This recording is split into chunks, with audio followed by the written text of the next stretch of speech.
ciência, mas assim é. Pois bem, onde é que isso se encaixa? Onde é que se encaixa a parábola da rede? Porque quando Jesus fala da consumação dos séculos, ele lança essa sua mensagem para o futuro, e o futuro de Jesus é o nosso presente. É este momento atual. E agora a gente vai beber, digamos assim, na fonte do livro O Evangelho segundo o Espiritismo, no capítulo 3, que vai falar sobre Há Muitas Moradas. Já leram? Conhecem? Eu também. No livro Há Muitas, quer dizer, no terceiro capítulo, né, do livro Evangelho segundo o Espiritismo, está lá falando sobre as muitas moradas. E Allan Kardec, didaticamente, ele tinha uma habilidade incrível, até porque ele era pedagogo também.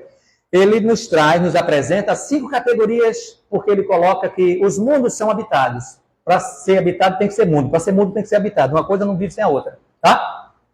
Mesma coisa, a casa pode estar vazia, mas se não está vazia, pode ser um lar. Não é? Só é lá porque tem gente morando. Porque se não tem gente morando, não é lá, é casa, simplesmente. Então, se a Terra não tem habitantes, é planeta. Mas se tem, é mundo. Dá para entender? Se não deu, depois chega aqui que eu escrevo para vocês. Enfim.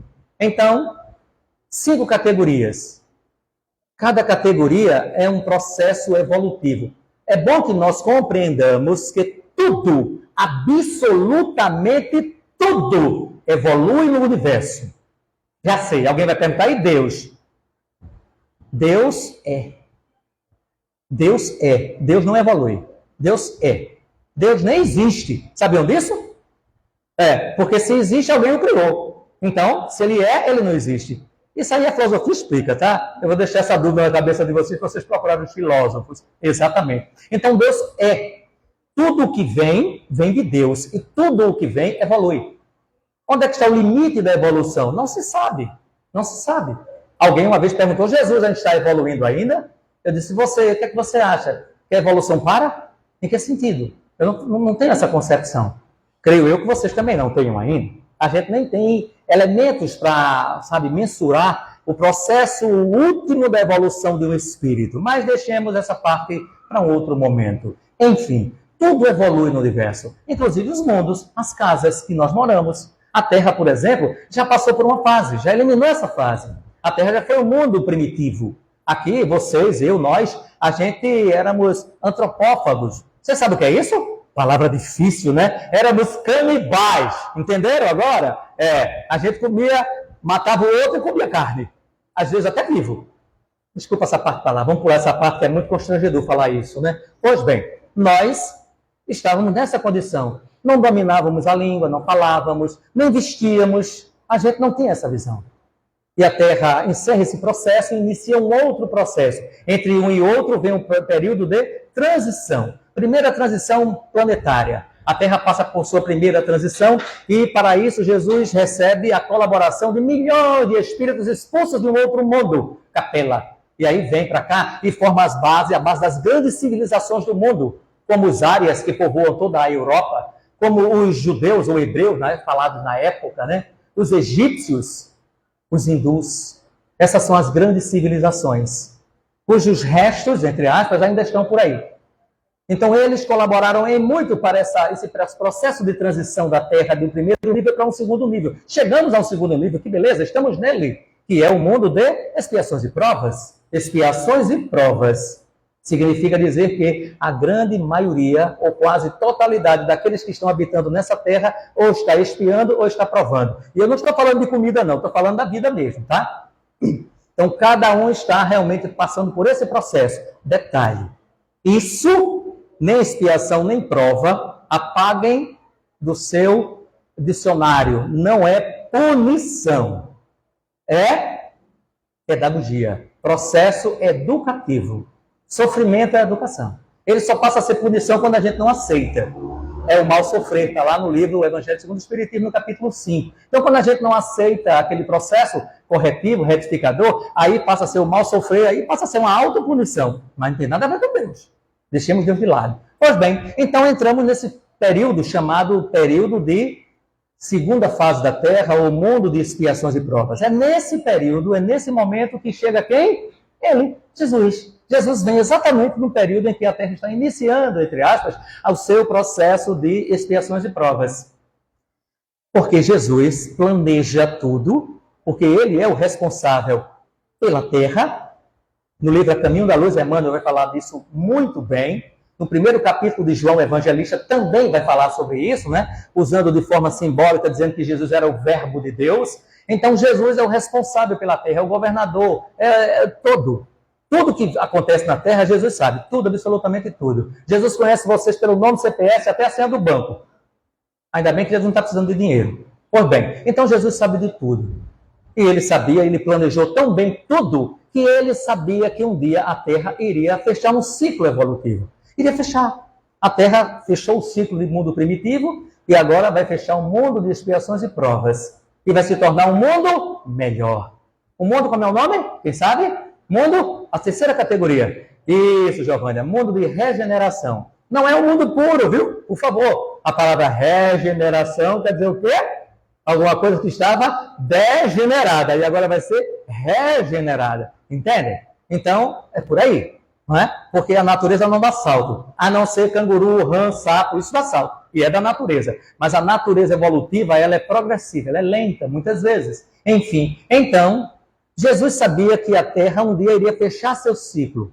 Agora vem a notícia lamentável. Muito mais para ele, porque é o responsável por todos nós. Porque ele sabia que muitos não iriam conseguir evoluir junto com a Terra.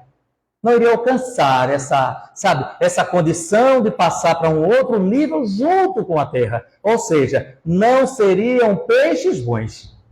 Entenderam? Muitos seriam e continuariam sendo peixes maus. Ou peixes ruins. Qualquer um dos dois serve nesse momento.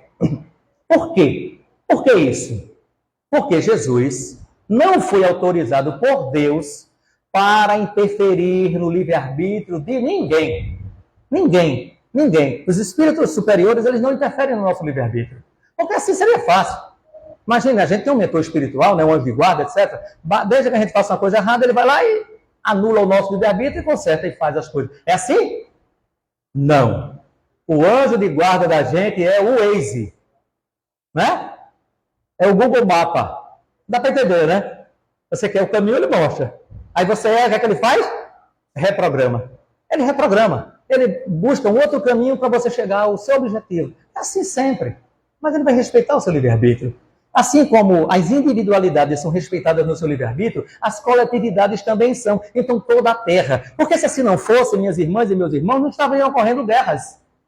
O mundo está em guerra, mais uma vez. Estamos inaugurando uma nova era, a era de Aquário, a era não sei de quê, e o mundo está em guerra, as pessoas estão brigando por pedaços de terra. Terra rara, terra não sei o que lá, enfim, criando bombas as mais sofisticadas, países aí investindo trilhões em tecnologia para fazer bomba, para matar as pessoas. Vejam como agem os peixes ruins. Vocês entenderam? Como é que os peixes ruins estão agindo? A pergunta... Alguém vai chegar para ele e dizer, eu vou fazer assim uma mágica e você agora vai virar peixe bom. É assim? Não é. Cada um que cuide de si. Ajuda não vai faltar. Ou falta? Não, claro que não falta. Levante a mão aqui. Quem nasceu nessa terra e não teve pai e mãe. Ou seja, não nasceu de pai e mãe, apareceu. Tem? Ninguém, ainda bem. Não seria um fenômeno, eu ia estudar. Eu ia para a universidade. Todo mundo teve um pai e uma mãe. Se moralizados, o pai e a mãe, já é a primeira assistência que nós recebemos ao chegar na Terra. Mas antes mesmo dos nossos pais, nós temos os nossos anjos de guarda, que também nos assistem, nos acompanham de tanto tempo. E aí, como se não bastasse, a gente ao longo da vida, a gente tem parentes que podem ser pessoas muito boas e que podem também nos ajudar. Se frequentamos uma escola, então a escola tem os professores que também, se moralizados, também vão nos encaminhar. Se a gente entra numa religião, que seja qualquer uma delas, e os líderes religiosos são pessoas do bem, orientadas para a verdade e para a justiça, também vão orientar. Então, não falta quem possa nos ajudar. E acima de todos, quem? Jesus. Jesus sempre nos ajudando. Então, nós já temos instrumentos, elementos, ferramentas, tudo, recursos para esse processo de guinada, sabe? Não é nem guinada, na verdade, é um processo contínuo de evolução ou de progressão, enfim, que nós possamos dizer. Então, essa é a condição que nós estamos no momento. Chegamos a este momento. este momento da Terra, que não é de hoje, não começou hoje, nem termina hoje. Pelo menos é uma notícia boa para vocês e para mim. Né? Nós não sabemos quando começou a transição, porque, como eu disse a vocês, a natureza evolutiva não dá saltos, então a Terra não deixa de ser um mundo de expiações e provas e amanhã já é regeneração. Não é assim. É um longo processo. Não sei se a palavra longo encaixa aqui, dependendo da referência pode até nem ser. Então, mas é um processo que para nós é relativamente longo. Tanto que a gente não sabe quando começou ao certo. Existem suspeitas. E não sabe quando vai terminar ao certo. Também existem suspeitas. É uma suspeita, entre aspas, quase objetiva. Porque sabe quem revelou? Quando o mundo de expiações e provas vai acabar e vai começar o mundo de regeneração, sabe quem? Alguém sabe? E aí? Ele, Jesus de Nazaré. Foi Jesus. Aí eu vou convidar vocês, quando quiserem, agora não em casa, peguem a Bíblia, ou no celular, onde quer que seja, e procurem Mateus capítulo 24. É o último discurso que Jesus faz para os discípulos, encarnado, né? Porque depois de morto aí tem muitas outras coisas que aconteceram. Ele aparece em espírito, etc, etc. Mas no corpo físico, Jesus, ele profere o chamado sermão profético. E é no sermão profético que Jesus revela muitas coisas fantásticas, maravilhosas, impressionantes, impactantes, porque essas coisas estão exatamente acontecendo agora. Veja, que lucidez desse espírito, que capacidade ele poderia ter de não só prever o futuro, mas ele vislumbrar, ele viu o futuro. A dupla vista de Jesus, de um espírito puro, quem aqui poderia discordar que ele poderia projetar essa vista e ver 2000 anos depois? E chorar no Monte das Oliveiras, porque muitas ovelhas vão se perder no caminho e ele não vai poder trazer para o rebanho de volta, pelo menos por enquanto. Estou usando no sentido figurado. Jesus sabia de tudo isso. Jesus sabia isso. E no sermão profético, Jesus vai prever. Ele vai prever as guerras. Ele vai prever os falsos profetas e falsos cristos. Ele vai prever que muitos estarão na roupagem de ovelha, mas são lobos que estão por trás. Ele vai prever tudo isso. Vai prever terremotos, vai prever pandemia. Ele não usa a palavra pandemia, ele usa pragas. Enfim, Jesus prevê tudo. E é lá que ele diz que nós deveremos perseverar. É impressionante. Porque, esse aí você sabe, que é quase um mantra de determinadas religiões. Aquele que perseverar até o fim será o quê? Alguém sabe? Salvo. Está lá. Aquele que perseverar até o fim será salvo. Jesus fala isso. Então ele diz a vocês, a mim, a todos nós, perseverem. Porque nesse momento de transição, que é o que nós estamos vivendo, nós vamos passar por grandes comoções na nossa existência. Grandes. E eu digo para vocês, minhas irmãs e meus irmãos, assim, com muita seriedade, por isso que eu estou falando nesse tom, sabe? Parece até que eu estou chamando a atenção de vocês, estou dando uma... Não estou, não. Até porque eu não sou eu que propriamente estou aqui, vou colocar entre aspas. Não é? É como se eu estivesse falando para mim mesmo, porque eu já li essa palestra. E eu, quando eu li, eu estava falando para mim. É como se eu estivesse sentado aí. Aqui é como se fosse outra pessoa, e eu estou sentado aí, porque eu estou refletindo sobre isso. Eu não estou isento de nada porque eu estou aqui, porque eu sou palestrante, nada disso. Eu estou na mesma contingência evolutiva que todo mundo. Então, por isso que eu estou falando de forma séria, assim, grave. Não nos deixemos enganar. Porque está lá Erasto falando no livro Evangelho segundo o Espiritismo, só lobos caem em armadilhas de lobos. E quantos de nós estamos, assim, voluntariamente nos tornando peixes ruins? É admissível algo assim? Como pode? Alguém que já conheceu o Evangelho de Jesus? Conheceu o seu Consolador, ou o conhece, ou vem conhecendo, através de palestras, de estudos, do que seja, da leitura? Ora, nós já conhecemos a verdade. Jesus disse, conhecereis a verdade vos libertará. E por que nós entregamos a nossa liberdade àqueles que podem nos prender naquele lago lamacento que vai secar e que ele vai ficar junto? Tem sentido uma coisa dessa? Não tem. Eu estou falando isso porque tem muitas pessoas que, lamentavelmente, estão esquecendo de Jesus de Nazaré. Ele é o grande pescador. Não era Pedro. Pedro era um pescador. Jesus é o grande médico, é o grande professor, é o grande pescador, é o grande tudo. Com licença. Desculpe-me. Enfim, então Jesus sabia que a Terra iria fechar o seu ciclo evolutivo. e em fechando o seu ciclo evolutivo, muitos não iriam acompanhar a Terra. É nesse momento que Jesus, ele, se refere à parábola do trigo, a parábola da rede, falando sobre isso. Então é importante que nós atentemos, minhas irmãs e meus irmãos, porque eu digo para vocês com toda sinceridade, eu duvido, se um dia eu tiver oportunidade, eu conversarei com ela. A minha irmã Lourdes, a que eu me referi no começo, foi dormir ontem. Eu duvido que ela soubesse que hoje ela não iria acordar. Porque foi assim. De manhã, geralmente as pessoas passam lá, chamam ela, não sei se é para fazer uma caminhada, alguma coisa, eu não sei exatamente os detalhes. Mas o fato é de que ela não saiu de casa, não apareceu, e alguém foi lá. E bateu a porta, e bateu a porta, não arrombaram, ela estava no chão. Entenderam? Um ataque cardíaco ou um AVC, não se sabe. E não deu tempo que alguém fizesse alguma coisa. Então, veja, ela previu que iria dormir e não iria no outro dia despertar? Quem sabe se não seremos nós? O nosso tempo também tem prazo de validade. Então, é muito importante que nós pensemos nisso. Porque, neste momento, a Terra está passando por um processo muito sério que nós vamos chamar de aferição de valores morais.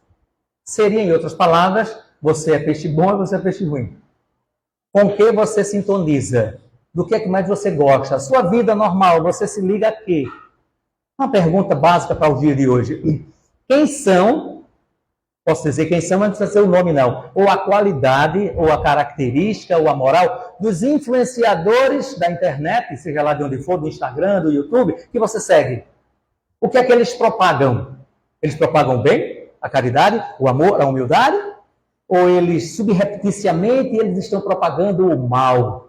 E nós, de forma ingênua, infantil, nós não estamos nos deixando levar, até curtindo, fazendo essas coisas aí, compartilhando. Como pode? Como pode nós nos deixarmos fazer isso? Então, isso tudo está sendo chamado a atenção para agora. Porque Jesus diz, vigiai e orai, porque não sabeis quando será o momento.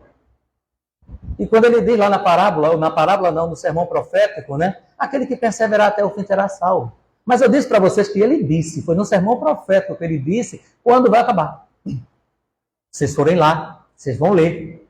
Não sei exatamente qual é o versículo, 47, alguma coisa assim. E Jesus diz assim, quando o evangelho do reino, vou repetir, quando o evangelho do reino de Deus, for pregado em todos os povos, chegará ao fim. Pregado no sentido figurado, mas a gente pode dizer vivido, vivenciado. Alguém poderia dizer assim, então quer dizer que ele está dizendo que todo mundo vai ser espírita? Todo mundo vai ser cristão, católico, protestante? Não, que nada. Jesus não veio para fundar religião. Qual é a religião de Jesus? Alguém sabe? Qual era a religião de Jesus? Que a gente sabe, Jesus era judeu. Ele era judeu, mas ele fundou alguma religião? De maneira nenhuma.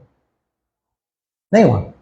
E aqui, com todo respeito, mas existem grandes controvérsias se ele autorizou Pedro a fundar uma igreja.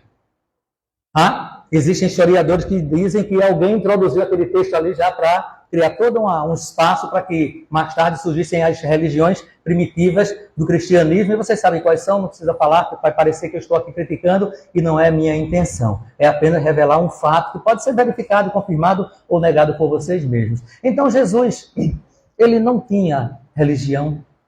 Então, vejamos, é importante que nós reflitamos sobre essa situação, porque Jesus, ele não diz que será o religião A ou religião B, o evangelho do reino. O evangelho, o que é o evangelho? O evangelho é o conjunto de informações, ou, se a gente quiser usar uma outra maneira de dizer, é a boa nova. Vou desafiar vocês agora. Resumindo, qual foi a boa nova? Qual foi a boa nova? Foi o próprio Cristo, foi o próprio Jesus. Ele era a boa nova. Ele eu digo era a época, o amor de Deus que se corporificou, tomou emprestado os elementos da terra e fez um corpo e habitou entre nós. Ele era o amor de Deus, a vontade de Deus, a ação de Deus. Ele era o verbo de Deus que se fez carne. É nesse sentido. figurado que João quis dizer, o verbo de Deus que se fez carne. Então Jesus era, na época, né, mas é o exemplo, ele é o mestre, ele é a referência. Então, quer ser peixe bom e se manter peixe bom? Siga o Evangelho de Jesus. Ah, não conheço muita coisa. Então, leia somente em Mateus 5, 6 e 7. E o que é que tem em Mateus 5, 6 e 7? O Sermão do Monte. Leia só o Sermão do Monte e pratique. Porque o próprio Jesus disse, ao final, ele disse o quê? Aquele que ouve essas palavras e as pratica é semelhante a um homem que edificou a sua casa sobre uma rocha. Veio vento, veio a chuva, veio o vendaval, veio tudo e não derrubou porque ela estava edificada. Mas aquele que ouve essas palavras e não as pratica é como aquele homem imprudente que construiu a sua casa sobre a areia. E vieram os ventos, veio o mar, veio tudo e derrubou. E grande foi a sua ruína. Está tudo lá, está tudo ali. Eu fico impressionado porque é que tem muitas pessoas de muitas religiões, chamadas religiões cristãs, que não estão sendo referência para ninguém, para nada, não está servindo para nada. Com todo respeito, ou não sei se eu poderia dizer todo respeito, mas com toda a tristeza agora, porque o cristianismo, ele hoje, em muitos lugares do mundo, ele é considerado maldito, as pessoas não querem saber. Não querem saber do cristianismo, não querem saber do cristão, não querem saber de Jesus, não querem saber de nada. Por quê? Por causa dos cristãos, dos falsos cristãos, dos peixes ruins que estão misturados aos peixes bons nesse mar imenso. Está na hora da gente se definir a nossa condição. O tempo está passando, a rede será lançada sobre nós, em algum momento. E Jesus fala justamente que virá o fim, mas veja, se quando o evangelho do reino for pregado em todos os povos, virá o fim, significa dizer que, o que é que, resumidamente, fala o evangelho do reino? Ou seja, a mensagem de Jesus. A mensagem de Jesus está resumida em duas, digamos assim, duas frases. Qual é? Ou quais são? Amar a Deus sobre todas as coisas e ao próximo, amar a si mesmo. Tem três elementos aí, não tem? Não tem três? Deus, você e o próximo. Então, ame-se, estude-se, analise-se, saiba quem é você, reconheça e conheça suas fraquezas, suas fragilidades. É necessário sabermos que somos vaidosos, invejosos, fofoqueiros, egoístas, ciumentos. É necessário. Não precisa que ninguém nos diga, porque as pessoas estão dizendo a todo momento, muitas vezes a gente não quer nem ver, e nem ouvir, e nem entender. A gente fica com raiva, se separa, diz que aquela pessoa é inimigo. Mas você pode ser inimigo de você mesmo? Pode, não reconhecendo de si para consigo. Quer ficar na frente do espelho? Fique. Quer fechar os olhos? Fique. Quer ficar deitado em pé? Fique. Mas o importante é que nós fazemos um mergulho para a nossa consciência. O que é que ainda me falta para ser um peixe bom e me condicionar a esse mar maravilhoso que será oferecido no futuro, que Jesus está preparando para nós aqui na Terra? Inclusive está lá, numa das bem-aventuranças, no Evangelho de Mateus, capítulo 5. Bem-aventurados os mansos. Por quê? Herdarão terra. É a única bem-aventurança que Jesus se refere à terra. Então, bem-aventurados os mansos, porque herdarão a terra. Manso porque vai promover não só a mansidão para si, porque já tem a mansidão, mas para todos, em todos os lugares do mundo, em qualquer posição que assuma. Seja um simples lavrador, empunhando a sua enxada e cultivando uma terra, a um presidente da República que se negará a empunhar armas contra qualquer povo, porque vai enxergar no outro o seu irmão. Não haverá, minhas irmãs e meus irmãos, no mundo de regeneração, espaço para esses tipos de peixes ruins. Não. Porque a rede já foi lançada há muito tempo. Tem muitos peixes que estão sendo trazidos de volta. Porque Jesus autoriza os anjos a mandarem de volta. Então, muitos estão voltando. Como peixes bons, é necessário que fiquem aqui, até porque ele tem a sintonia com esse mundo. Mas os peixes ruins, lamentavelmente, já estão encarnando porque talvez seja a primeira vez, em massa, em mundos coerentes com o seu nível moral. A terra não vai ser mais espaço para egoístas, orgulhosos, vaidosos, não vai ser. Entenderam por que eu estou pedindo a vocês, e eu estou dizendo para mim mesmo também, porque eu me estudo, eu sei das minhas dificuldades, minhas deficiências, meus desafios.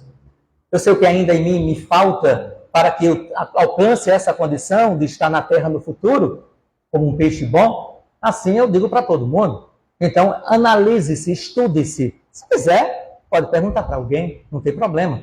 Não é? Procure um psicólogo, um psiquiatra, um psicanalista, enfim, ou um amigo, uma pessoa que tenha, sabe, uma elevação moral e intelectual, que possa lhe orientar, enfim, para que lhe ajude.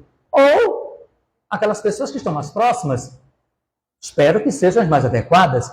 Se é a esposa, é o marido. Se é o marido, é a esposa. Se são os filhos, são os pais. Se são os pais, pode ser ou não os filhos ou os amigos. Enfim, que busquemos uns aos outros para nos orientarmos. Porque, entendamos, vocês, fazer uma perguntinha bem básica, vocês acreditam que Jesus era realmente o Cristo, ou seja, o iluminado, o Filho de Deus, o ser mais evoluído que chegou na Terra? Acreditam? Sim? Sério? Eu também. Mas Jesus foi capaz de perguntar para os discípulos, quem dizem ser o Filho do Homem? Ele não se chamava Filho de Deus. E as pessoas dizem que eu sou. Olha, que é isso? Como é que pode? Jesus está pedindo para ser o quê? Avaliado. Né? Avaliado. E você, fulano? E você? O que é que acha que eu sou? Entende? Então, que tal a gente procurar uma pessoa de alta confiança e perguntar assim, o que é que ainda em mim eu preciso melhorar para me tornar uma pessoa boa? Porque, eu digo para vocês, minhas irmãs e meus irmãos, essa pode ser a nossa última encarnação na Terra. E isso não é definitivamente uma notícia boa. A não ser que sejamos ao espírito além, muito, muito, muito além, e a gente vai reencarnar num mundo já de regeneração, ou mesmo no mundo mais evoluído, um mundo ditoso. Celeste, acredito que não chega não. Divino ainda não chega não. Mas é o caso da maioria da humanidade da Terra.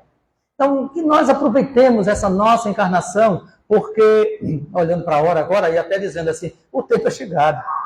O tempo é chegado para nós. É bom que nós pensemos nisso. Agora, tem uma última pergunta que eu vou fazer para vocês. Antes eu vou fazer uma preparatória e depois eu faço a outra, tá? Quem aqui ou foi, não é, pai e ou mãe? Levanta a mão. Eu sou pai. Tenho um filho. Boa. Quem é avô e ou avó? Levanta a mão. Boa. Quem aqui é responsável, é tutor de pessoas que estão na idade abaixo da sua? Levanta a mão. Pronto. Essa é a pergunta. Jesus disse assim, aquele a quem mais é dado, mais será cobrado. O que é que vocês estão fazendo com os seus peixinhos? Deu para entender? O que estão fazendo com os seus peixinhos? Muitos deles mal sabem nadar nesse mar. Sério. Ainda nem enxergam direito. Eles ainda não conseguem distância suficiente para conhecer esse mundo, mar todo. No entanto, nós, muitas vezes, por desleixo ou excesso de confiança, ou falta de tempo, seja lá o motivo que for, nós nos descuidamos dos peixinhos que Deus e Jesus nos confiou para cuidar. Principalmente os nossos filhos, netos, sobrinhos, pessoas mais próximas. E aí a gente vai entrar também no campo da pedagogia, os professores, né? Porque eles também podem ser muito bem referência. Isso aqui pode ser o caminho da salvação, como também o caminho da perdição. Estamos vivendo no mundo de expiações e provas, em transição, que eu digo para vocês que não dá tempo para a gente fazer essa conjugação perfeita, mas neste momento, porque Jesus cita a parábola do trigo e do joio, lembra que eu falei para vocês? Antes de citar a parábola da rede. Jesus, ele faz uma preparação para a parábola da rede. Porque Jesus diz, em rápidas palavras, que a parábola do trigo e do joio, que um senhor, dono de uma terra, ele planta a boa semente do trigo, mas à noite veio o mal, plantou o joio e se foi. E os trabalhadores, quando chegaram perceberam que alguma coisa estava acontecendo. Porque quando as plantas cresceram, eles perceberam que os brotos do trigo estavam lá, mas havia algo mais, porque foram eles que plantaram. E eles ficaram em dúvida. Procuraram o Senhor, disse: Senhor, nós plantamos a boa semente do trigo, mas, além dela, tem algo diferente. O que foi? E o Senhor diz assim: porque à noite veio o mal, plantou a semente do joio e se foi. Olha, você sabe o dano que é o joio no meio do trigo? Eu não vou falar aqui porque não dá tempo, mas é um negócio desastroso. Porque a planta do joio, ela vai sugar todos os nutrientes e o trigo não vai nascer bem, entenderam? Isso é uma comparação que eu estou fazendo, porque faz parte da cultura hebraica lá, a gente já leu alguma coisa sobre isso. E aí, o que é que os trabalhadores dizem? Então, quer que a gente vá lá para arrancar o joio? Olha, isso é uma parábola. Aí, o que é que o Senhor diz? Aqui está a mensagem. Não. Para não correres o risco de, ao tentar arrancar o joio, arranquem também o trigo. Deixe, agora, a mensagem é essa. Deixe que cresçam juntas. Entenderam a mensagem? Deixe que cresçam juntas. Aí está. Mais uma vez, os peixes bons e os peixes maus, o joio e o trigo, cresçam juntos. Crescer quer dizer o quê? Lá na parábola é a semente. A árvore, ou a árvore não, a leguminosa, né, que eu acho que seja, não sei se é, não, é cereal, né, não sei. Enfim, eu não sou da área. Se quiser me ajudar, pode dizer. Enfim, mas, no nosso caso, né, transpondo para a interpretação da parábola, na verdade, o trigo são as pessoas do bem. E o joio são as pessoas do mal que foram introduzidas. E tem uma mensagem de Bezerra de Menezes no livro Em Nome do Amor que vai falar sobre isso. E atualmente não hoje, mas há algumas décadas, espíritos que estavam presos, ele usa essa expressão, em regiões espirituais de grande sofrimento, ele até usa termos mais duros, foram liberados e estão encarnados entre nós. Aí o joio, entenderam? O mal, o joio.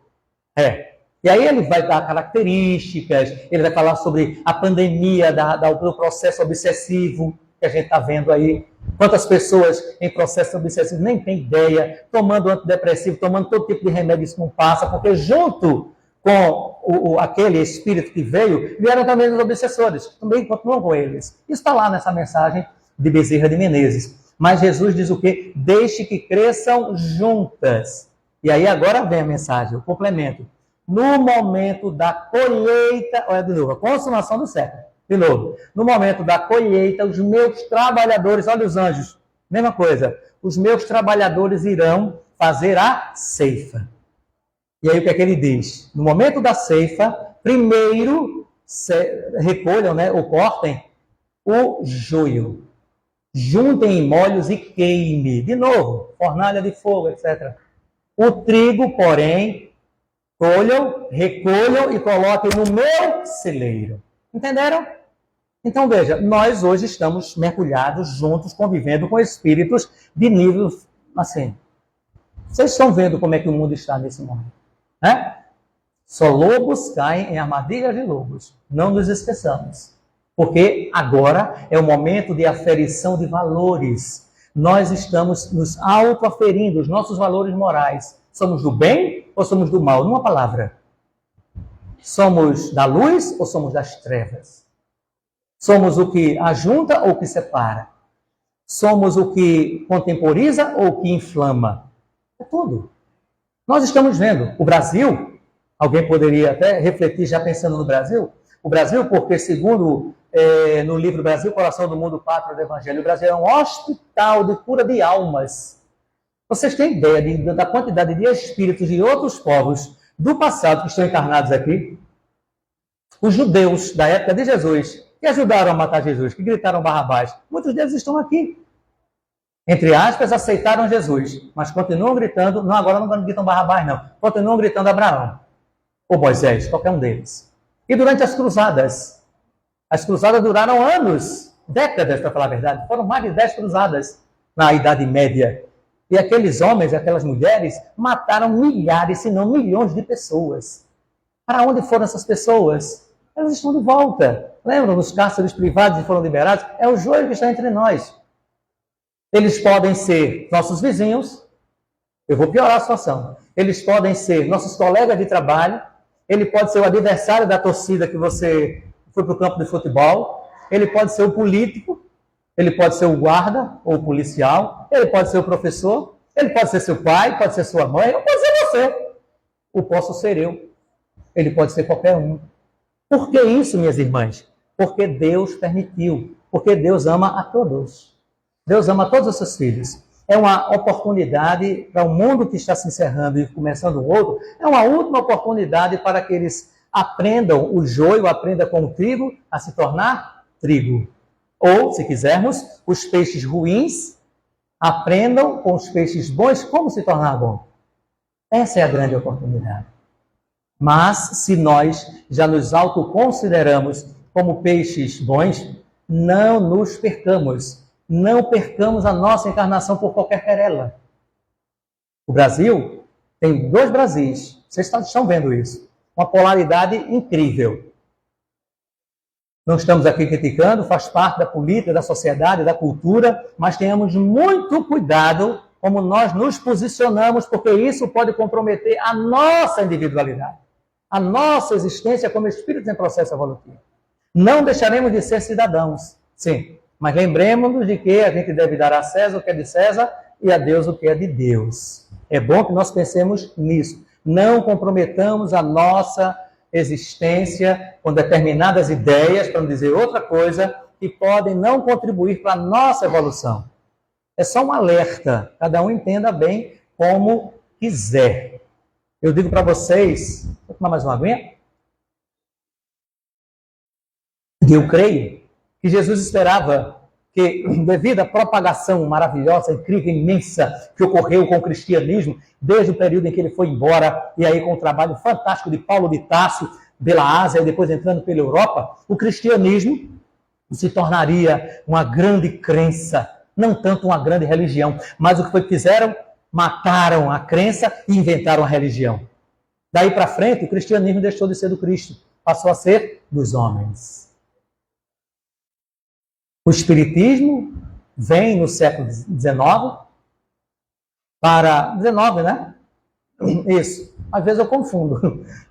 Para ser a grande mensagem de resgatar, trazer de volta essa mensagem de Jesus. Que nós também não caiamos no mesmo erro que muitos caíram. É bom a gente pensar sobre isso, porque estaremos nos comprometendo diante da nossa consciência perante Deus. O bom seria, o mais recomendável, que pegássemos a doutrina espírita, ou se quisermos, o Evangelho de Jesus, e inundássemos a política para que ela se tornasse uma boa política, porque sem política o mundo não vive.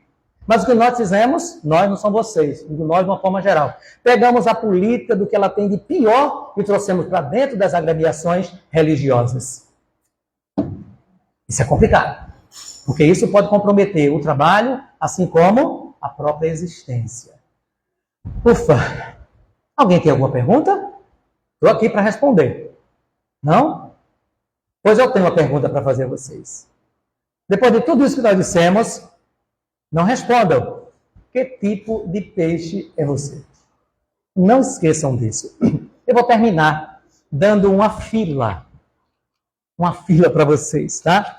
Tem um texto aqui que nós intitulamos Os Peixes Bons, e diz assim: considerando que a terra, como um grande mar, tem toda espécie de peixes que já estão sendo pescados, e só os bons estarão indo para os cestos, já sabe que tipo de peixe é você? Eu fiz a pergunta. Porque, dependendo disso, você poderá ou não continuar vivo neste novo mar em que a terra se transformará, ou seja, um mundo de regeneração. Muito em breve.